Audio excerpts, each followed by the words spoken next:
Hi, everyone. Thank you so much for joining us today.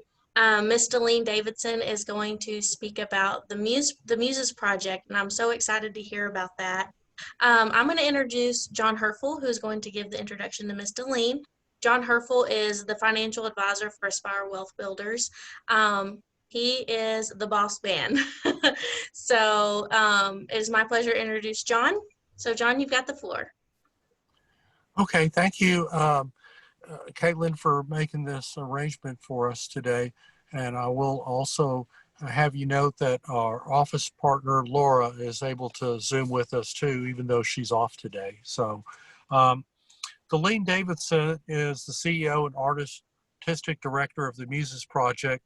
She's a classically trained soprano with over 20 years professional training and experience on both musical theater and opera stages, appearing regularly as a soloist with both the New Orleans and the Gulf Coast operas. She's also a touring recitalist nationally and internationally. She's a past recipient of both Rotary International and Fulbright scholarships. Miss Davidson pursued European music and fine art studies in both Germany and Austria, performing in some of the greatest opera houses in the world. She holds an honorary degree in music from the University of New Orleans with a minor study in music, fine art, German, graduating magna cum laude. Delene is a member of the Phi Beta Kappa Society and was designated Outstanding Female Graduate of the University of New Orleans in 1989. And of course, Delene relocated, as some of you know, to Hot Springs after Hurricane Katrina rearranged her life in August of 2005. And upon arriving in Hot Springs, she formed a group called the Muses to continue her life work in the humanities, blending music with the dramatic arts, visual arts, dance to inspire excellence through the arts in Central Arkansas. And even though it says Central Arkansas, I know that Delene has reached all other parts of the state to include Northwest Arkansas and LA, which we like to call Lower Arkansas as well too. So without further ado, Delene Davidson. Thank you, John. Sorry, I had to roll my eyes there. The large European opera houses, I think my well-meaning board chair wrote that, but I did study in Europe, and mainly my influence is from New Orleans. And when we came here from New Orleans after Hurricane Katrina, we decided that this was a lovely place to keep our stuff, but you can take the girl out of New Orleans, you can't take the New Orleans out of the girl. So I'm actually joined today by two other New Orleanians in the house, Miss Tony Spears, who came here also by way of California after the storm, and Mr. Steve Suter on Zoom. He is our trombone player and program services counsel, all New Orleanians, and welcomed here in Hot Springs. And because this is a short amount of time, I'll give you the nutshell version. As an active classical musician, when I landed here and needed a job, I connected with the Hot Springs Music Festival. Steve connected with the Jazz Society. We, reached our fingers into the areas of art that Hot Springs was generating 15 years ago.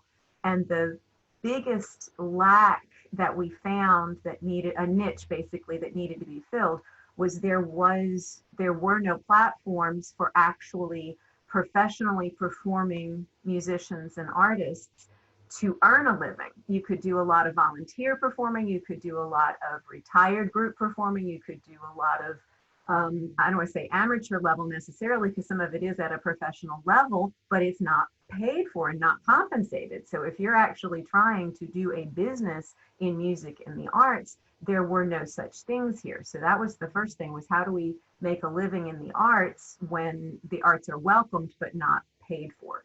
And the second thing was we learned that the students in this area who were studying to become performers or artists or dancers or wanted to do classical art in potentially their future professional lives had no platform to cultivate their own actual performing talents. They were trained theoretically at the universities, or sometimes in the high schools. They would do um, all-state choral competitions. They would do competitive dance and Miss Arkansas competitions, but they never had any access to real professional working artists and musicians.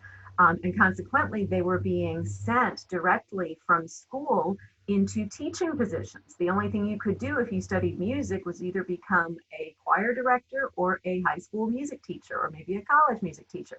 But if you never performed it, how the heck were you supposed to teach it? So they would go from teaching directly, from learning to teaching. And then there was this huge gap in the middle, and God forbid they were encountering any students that said to them, I would really like to be a performer. I would like to do this. How do I do it? Can you help me?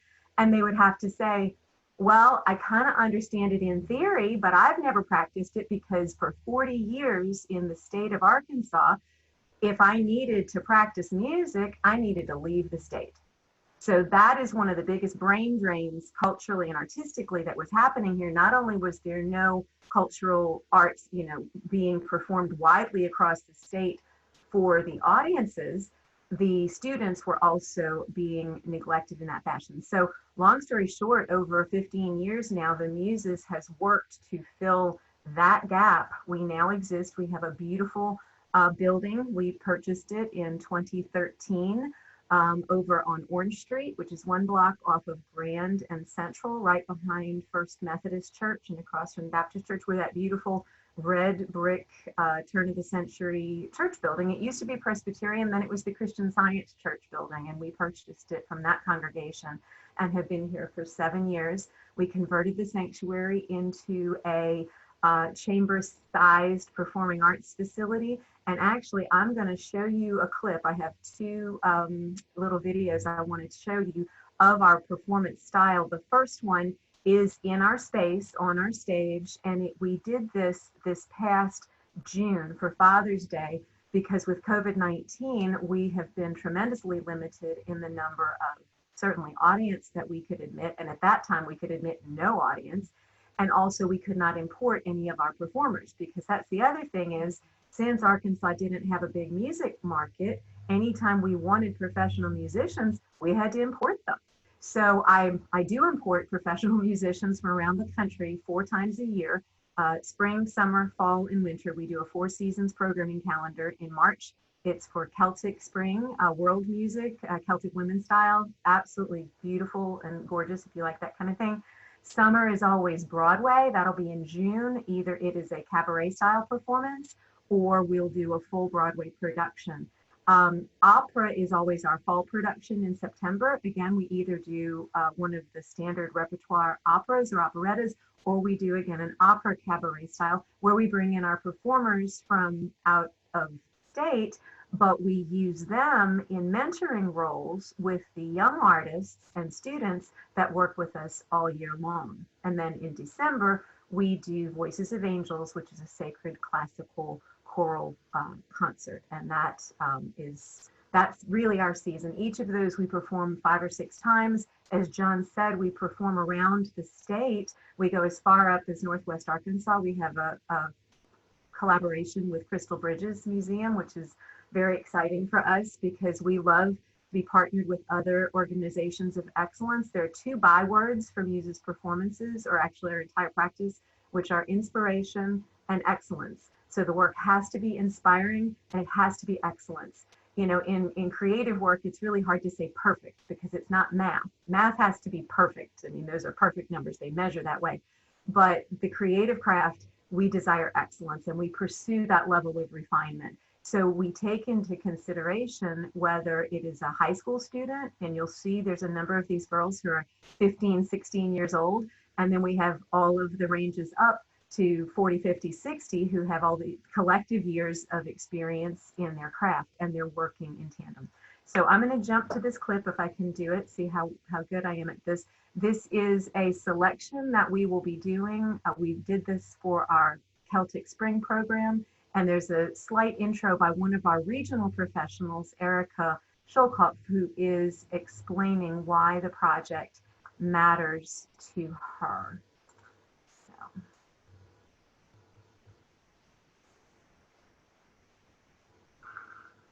Music has been a part of my life since a very, very young age, and I think it provides direction for a lot of people, an outlet, a way to express things, that you might not be able to otherwise in a community. And I think it's so important what Jolene's doing in Hot Springs for this community, both for the young artists to have that outlet, to have that community, but also for the people who come to the performances. I think music blesses both the performers and the audience. So thank you for helping us further that mission so that we can continue to bless the Hot Springs area.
Okay, did you guys get that?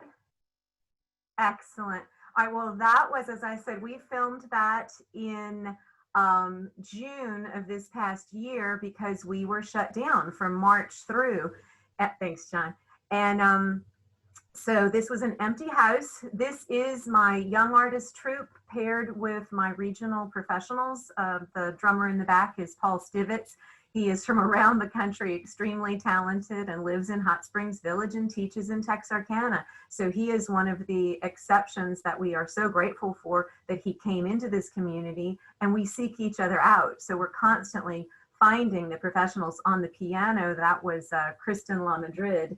Again, she and her family moved here to Hot Springs. She was trained in Florida at Miami University, from California originally. So we collect our troupe and then we add to it. So the clip I'm going to show you at the end of the presentation is from one of our third season shows from our opera classics on the stage of the Woodlands Auditorium in Hot Springs Village. That is one of the nicest theaters in the area.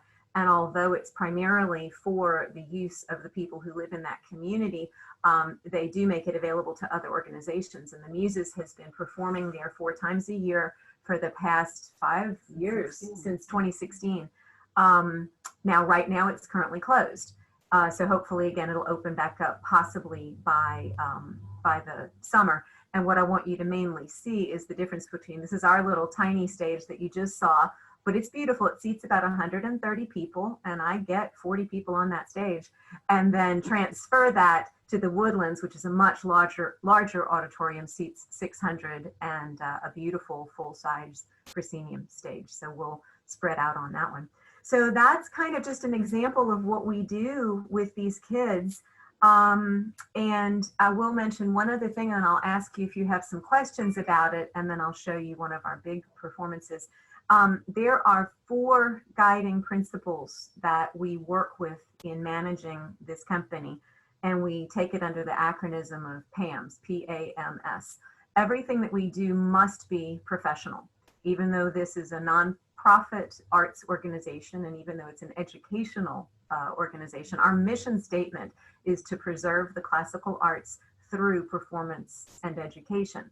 But everything we do within that mission keeping is meant to be professional. So professional, accessible. And for us, accessible goes beyond just the mandated accessibility requirements that the government places on every organization, but particularly we want the classical arts to be presented in such a way that individuals who come to it, whatever their age, if they're 10 years old or if they're 80 years old, whether they've had any contact with the Western canon or the traditional classical music and art and dance, if they've had zero contact with it, we want them to feel completely welcomed into the experience, such that we present it in a way that is accessible, deliverable, exciting, and valuable. The only reason to continue to do what we call museum music, in other words, music that has been, it's part of the classics, it's out there, it's been done 100 times. Why would I want to do something that you could get on YouTube and see it done by, the best on the planet?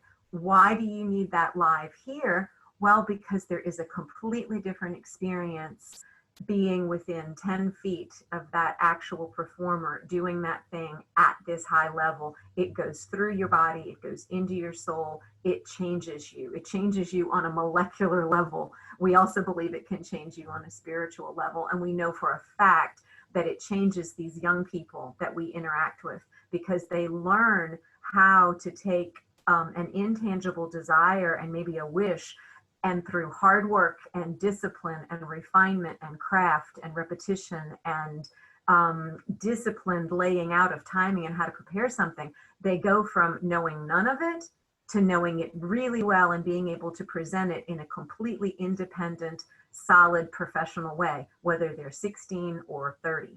So that's why that's valuable to us. So that's the accessibility aspect of it. And we've had tremendous success. I believe that's why we've gotten the sponsorships that we get across the state.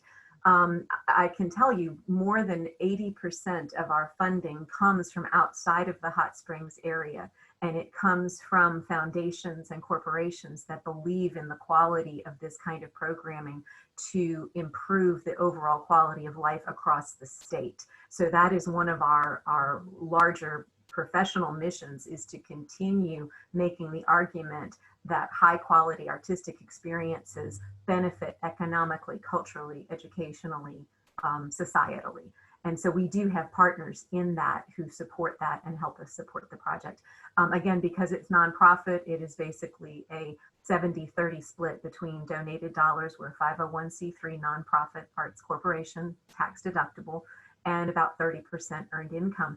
This year, because we couldn't sell any tickets, that income was vanished, and we'll see what happens into 21. So we did receive some sponsorship. 2 large foundations, the Wingate Foundation and the Walton Family Foundation, both assisted us. We also got PPP money to protect our payroll and our performers. That's the other part of professional that you have to know. This is a project that pays its artists and pays its performers, and not right, a fair market value for that effort. And that possibly largely coming from a New Orleans market where music was considered a valuable commodity, and we had a musicians union and it was protected and represented. Steve Suter is on the musicians union in New Orleans and always argued for fair pay for the service. And being in other aspects of the industry, you pay your caterer, you pay the linen company, you pay the chair rentals. Why would the last thing you do be to pay the musicians or pay the artists? That is something that we are trying to really change, that paradigm of understanding that quality professional art and music is every bit as deserving of compensation as any other service that you are going to want to hire. So professional, accessible, mission-based, which means that we are going to measure what we do against the mission, which is to preserve and promote the appreciation of these classical arts and to keep it at a high level. And then the final one is sustainable. And that is our job to make sure that our decisions are in keeping with what allows us to sustain this project. It started with a very, very small budget, and that budget, I guess, has quintupled, I'm not sure, over the last, since 2007 when we were founded. But it grows in keeping with what is sustainable for us. One of the things that we have seen with other arts organizations is they do one of two things. They allow the quality of their programming to dip such that they can't attract funding. In other words, if they don't have funding, they start decreasing the quality because they can't afford to pay well enough to do it well, or they're not investing in it. Consequently, you get less and less money the less excellent you are. So we put that money right back into programming. The other thing you can do, which is a bad idea, is you can overextend your reach and try to do things that are too big for you to sustain financially. And then you end up without a balanced equation and you can crash that way. So that is always our little golden mean, is to do as much as possible to keep the quality very high, to keep first things first, big rocks, all of those really good life principles. You were talking about Tony Robinson. I'm also a Stephen Covey fan, and all those other pure business practices and life skills that help you create that balance to protect the company. And we do one other thing, we do what we call protect the product producer, which means make sure that your artists are taken care of, because that's the only way they're going to be able to deliver. I want to play you this one more clip, and then I'll ask you guys for some questions, and then let you go about your Friday. This last clip, let me see if I can shift over here, see how clever I am. Whoops, where'd that go? All right, this one is from the Woodlands Auditorium, and it is, oops, I gotta open up this piece of paper. Oh yeah, there we go. All right, this will be our full professional company at 5667. Okay, and you will notice the difference not only in the style, obviously, of the space and size of the stage, but the performers who are opening this are from abroad. So this is Stacy. No. This is my technical. All right, hang on one second.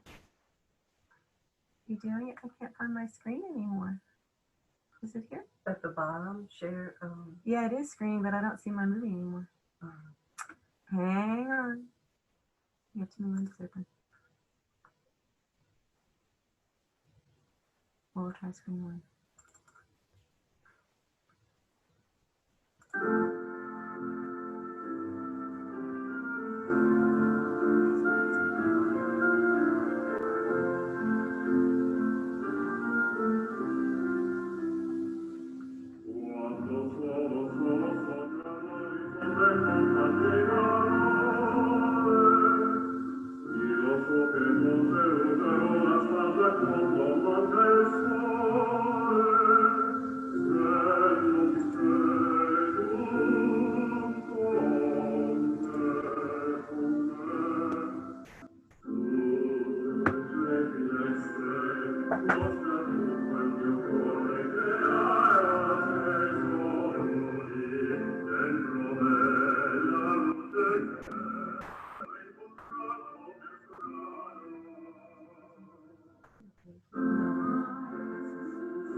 Because we got ASMSA.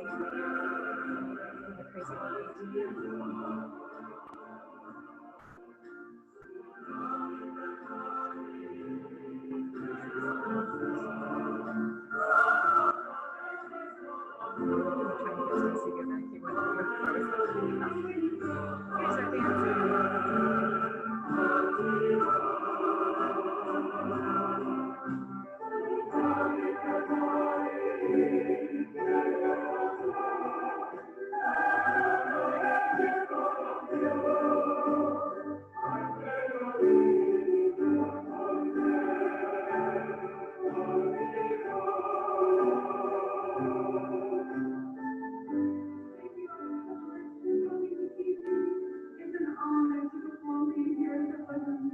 I'd like to thank all of my professional musicians, my young artists, and my students. Please come back and see us in September. I'm Lynn Davidson, and we are the Muses.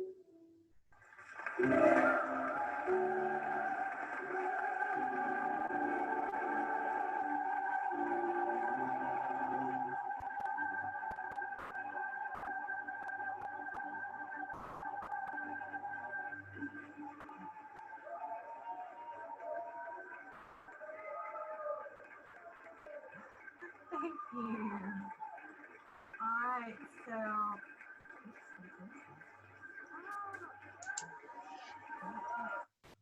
encores. So you can see the difference between our little 40 by 40 space and that great big, and plus a real audience, a pre-COVID audience. It kind of makes your heart hurt. All right, so any questions that you guys have about the Muses or the arts in Arkansas or what we do or how you can be involved? I can tell you John and Caitlin have our contact information, our website. We are at themusesproject.org. There's more videos. We have a YouTube video channel, the Muses Creative Artistry Project.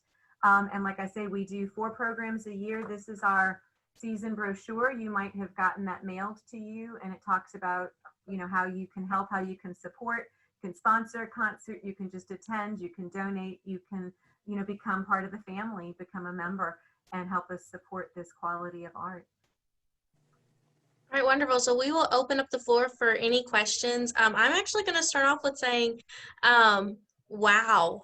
Like, I'm just blown away by the talent that you have and all of the people that you work with, what you have. I love the arts. I love that y'all are encouraging the class, especially classical arts, because that's something that is really not promoted very much. I know in our area, I lived in Arkansas my whole life, and I didn't know the Muses was even a thing until I started working at Aspire, and John really helps promote it a lot. Like, he tells a lot of clients about it and encourages them to go to your shows and productions, and I just think it's wonderful. And I love that you say that you use excellence instead of perfection. I love that. I'm going to start using that with my children because I don't expect them to be perfect. I expect them to be excellent. I'm going to start putting that in my vocabulary more. Good. Yeah, it makes a huge difference because you can work towards it. Also, the reason we're called a project is because we're in progress. You know, it's not a done thing. It's not a static thing. It's ongoing, and you can always improve it. Constant. Wonderful. I love it. Well, we're going to open up the floor. If anybody has any questions, just go ahead and start asking questions. Ask away. Elaine, yes. When and how did you get interested in opera? Well, my mother was an opera singer, so she was actually pregnant with me while she was singing the role of Mimi in La Boheme. So prenatal stage experience. Also, she was a piano teacher. So if you picture her, pregnant with little Deline in there pressed up against the piano keyboard. So I pretty much truly have had it my entire life. And I'm third generation musician. My grandparents were also musicians. And being in New Orleans, being exposed to it, being around it, seeing it. So I started taking piano at age 3, violin at age 7. I did ballet, I did visual arts. And so I started voice lessons at age 14 and sang a lot of musical theater, did a lot of, Broadway kind of productions in New Orleans, and then started doing opera probably later in my 20s, but it's about being classically trained. And then I laid out for 10 years. I actually had a second life as an interior designer, which is where I got a lot of my business training. And I went back to school and got another degree. My degree is in history, ironically, which I love now as a background to all of the other things that we do. So basically the preparation for the Muses was being able to blend all these different things, including business, including the different types of art, to create something very different. And now just not me being the only singer, but attracting all these other artists to create more than what you can do individually. That's very important. Delene, I don't really have a question. I have a comment about you and the Muses and Tony and all of your supporting people. To me, the Muses, if I can steal somebody else's phrase, is like a jewel in an Ethiop's ear. You truly are a jewel in the South of what you're able to promote. And instead of, it's kind of like you guys are on a journey instead of a destination. So I really appreciate what you guys are doing. And I'll turn it over to Caitlin again. Thank you, John. All right, well, are there any more questions or comments? I was going to say, as far as Delene, what you were saying about performing arts, or, I used to do plays when I was younger, and I really was amazed by how it brings people together. And like you were saying, how you go from essentially having nothing to having a production. And it is a process that really, I can say personally, I don't know of anything that I've done since then that has brought me closer to other people than doing plays and things like that, musicals, even though I can't sing, doing plays and just performing arts like that. Yeah, it is that community of heart, and we jokingly say we perform for each other and we let the audience watch. We love our audience, but we're not out there really just seeking the audience applause and money and approval. What we are is we're loving each other sideways and performing with and for each other. And that energy, that excellence, that joy, that's what really bonds you, because it's a lot of work and you wouldn't want to do it with people that you don't care about and care for. So that's the love that we really are particularly trying to bring to some of our young kids. You have no idea what they're going through and where they're from and what they're experiencing, and to just ground them in that now and to show them what it can be like. They can then take that experience with them currently to help them through this, and it's a touchstone for them to recall. And we have a lot of young artists who start as high school students with us, and then they come back to us in the summers after they've been away at college. And even when they go into their working career, they still come back, not just as audience members, they perform with us, or they donate, or they connect. So we're hoping to have that kind of legacy here going forward, that it'll be a place of safety and excellence for them. And every skill set that they experience and that they're taught through the Muses Project, they discover are transferable. So whether they sing another note or dance to another tune, that what they've learned, it can be purely operational and impactful in their business life, in their school life, in every relationship, regardless of what they choose to do. Right.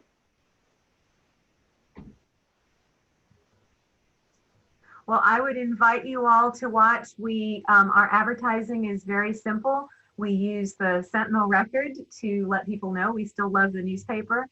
They are partnered with us. We are, posters in the kiosks. We do direct mailing. We also have a very active email chain. We have our Facebook, and we send out posters and postcards. But again, 4 times a year. So March, June, September, and December, just watch for the Muses. This is our building. We have the banners out front. You can see us, and it also has the concerts on our website on that so that you can follow and share and connect. And it really is each one reach one. We may not be a project for everyone, and that's perfectly fine. We don't have enough space for everyone, but for those people who are hungry for it and desire it and want it and need it, God leads them to the project, and we pray that we're here to be able to provide that. And so we're trusting and going forward. Our next show series should be our Celtic Spring, March, basically 12, 13, and 14. We don't know what our restrictions are going to be, how many people we can admit, but it will also be filmed, and it will be then sent out digitally. And then hopefully by June, maybe, which will be our great Broadway show, by then we'll be able to have live audience again. Well, wonderful, Ms. Deline. Thank you so much for taking time out of your busy schedule to visit with us today and just tell us about the Muses and the benefits that it has, not only for our community, but all over, since you bring everyone in. And everyone that participated today, thank you so much for joining us. And again, taking time out of your busy schedules and your busy Friday to join us and to listen to Ms. Deline and to find out about the Muses Project. And I really encourage you to go look on their website, watch their YouTube videos, see what all the amazing things that they do. And when the shows start coming up, I highly recommend going to one of them. I know I've already told my husband, be ready. September's my birthday month and we're going. And they're not expensive, and students are free, artists are free, teachers are free. There's a ton of ways for them to participate. We don't want people to not come because they can't afford a ticket. So if you say, I can't afford a ticket, but I really want to come, call us. We will make a way for you to participate. Wonderful. Well, thank you so much, and be looking forward to what videos or webinars we're going to be having in the future on our Facebook page and our email list. So thank you all so much, and I hope you all have a great weekend. Thank you very much. Too. Thank you. Thanks.